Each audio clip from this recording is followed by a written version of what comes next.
आप लोग पवन सिंह के नाम से एगो पावर पावर वाला वर्ड सुनेला, पावर स्टार, और जो एगो लकीर का बात सुनेला वाकई में भाई आज पवन सिंह जो आज पिछले 4 दिन पहले ही वो लकीर के खींच दिले हुए। पवन सिंह एगो डायलॉग मारेलन कि पावर यहीं से शुरू होला, पावर यहीं पे खत्म, पावर दूसर केहू का पैदा करी। और एगो इहो डायलॉग मारेलन कि हम जो लकीर के खींच देला वही लकीर पे सब रेंगेला। भाई हो इतनी बड़ी लकीर खींची हो कि शायद रेंगब भी बहुत ही मुश्किल बा। चला पूरी कहानी बताते हैं। एक पहले अगर आप लोग यार हमारे चैनल पे नया हुआ, पावर स्टार पवन सिंह के फैन हुआ, तो यार हमारे चैनल के सब्सक्राइब करा, वीडियो को लाइक करा। चला पूरी कहानी एक्सप्लोर करके विस्तार से बतावल बाटे। भाई वो पावर स्टार पवन सिंह एगो ऐसा लकीर खींचे हुए कि बॉलीवुड के बहुत ही बड़ी फिल्म स्त्री 2 में एगो सॉन्ग का रिकॉर्डिंग भइल रही। उस सॉन्ग भाई हो बहुत ही मस्त बा, बहुत ही बड़े पैमाने पे सॉन्ग का शूटिंग भी बा। ये सॉन्ग में सिर्फ Pawan Singh play bank singing के काम किए हुए, मतलब कि अपन आवाज दे हुए, बाकी पर एक्टिंग में राजकुमार हुए, श्रद्धा कपूर है, ये सब मिला के काम किए हुए। लेकिन भाई वो एक इतनी भयानक चर्चा बा कि हम का ही बताएं। एकदम से गाना तो भाई हम हड़क कर देते, इतना बड़े पैमाने पे ट्रेंड कराल बा। हम आपको बता दें कि पिछले 3 दिन तक की लगातार यूट्यूब के फर्स्ट नंबर पे ट्रेंड करत रहा है, म्यूजिक पे भी और यूट्यूब के ऑल में भी। हम आपको बता दें कि पूरे भारत में बॉलीवुड से लेके हरियाणवी पंजाबी सब सॉन्ग के मिला के नंबर 1 पे ट्रेंड करता रहा पवन सिंह का स्त्री वाला सॉन्ग।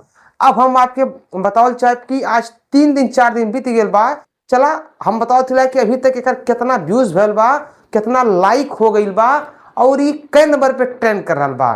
तो भाई हो 3 दिन 4 दिन बीतने के बाद ये गाना का ये अपडेट बा कि 4 दिन में भाई हो 25 मिलियन व्यूज। 25 मिलियन भाई हो बहुत बड़ा एगो अंक बा आपके सामने। 25 मिलियन व्यूज मतलब ये जाला कि 2.5 करोड़ व्यूज मात्र 4 दिन में। एक लाइक की बात करी तो भाई हो 6,16,000 से पर लाइक आइल बा। कमेंट की बात करी भाई हो 59,000 कमेंट आइल बा। अब चला बात करिए ट्रेंड वाला मैटर कि अभी you 1 number Pay he trend बा कि पीछे से घसक गए बा। कहें भाई हो 1 नंबर ट्रेंड के लिए बड़ी मारी मारा होले, कहें कि बहुत ही बड़ा बड़ा इंडस्ट्री के लोग हमें सब लोग एक ही नंबर के ऊपर जायल सोचेला। तो भाई वो पवन सिंह का जो सॉन्ग बा पहले ऑलमोस्ट पे 1 नंबर पे ट्रेंड करता है, वहां से सॉन्ग अभी हट गया बा। लेकिन म्यूजिक सेक्शन में भाई सिर्फ म्यूजिक ही शो करेला, चाहे वो कौनो भी भाषा का होके, म्यूजिक सेक्शन में 1 नंबर पे अभी भी शो कर रहा बा।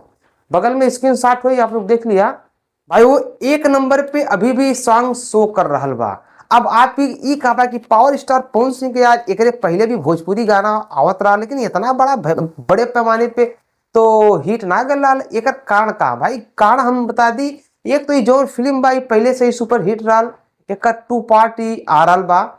जो एक्टर हो वो भैया हो एकदम से मतल एक्टर हो, नामी ग्रामी एक्टर हो, श्रद्धा कपूर, राजकुमार, ये सब भाई पहले से फैन फॉलोइंग बहुत ही बड़े पैमाने पे बा। और हम आपसे बात करें कि जो चैनल से रिलीज भैल बा भाई, उस चैनल भी बहुत ही बड़ा चैनल बा, जो जेकर नाम बा सारेगामा म्यूजिक, जेकर भैया हो 43 मिलियन सब्सक्राइबर हो। तो भाई हो हम आपके बता दें कि पावर स्टार पवन सिंह के ई गाना एकदम से लकीर खींच दिले बा। अब देखल जाए कि 100 मिलियन का आंकड़ा कितना जल्दी छुएला।